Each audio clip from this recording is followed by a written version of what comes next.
L'últim informe del CIS confirma que Pedro Sánchez ha guanyat les eleccions americanes. Els vots d'Esquerra Republicana, que va dir que s'abstindria, han estat decisius.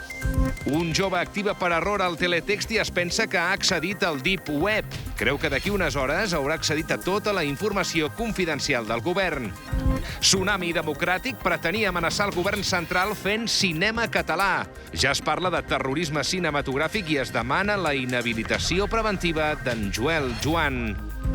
Els catalans reconeixen que estan fent servir els 10.000 soldats russos de Carles Puigdemont per carregar les bosses de la compra, ajudar amb la mudança i dur els nens a l'escola. És que a mi el Putin aquest mai m'havia fet gràcia, però bueno, s'ha de dir que el detall de donar suport a la independència amb 10.000 soldats ens ha anat molt bé. Vull dir, jo almenys no en tinc cap queixa del meu, va de collons. Una mica més a la dreta, Dimitri. Una mica més cap a la dreta. Vosaltres sabeu com es diu a la dreta en rus?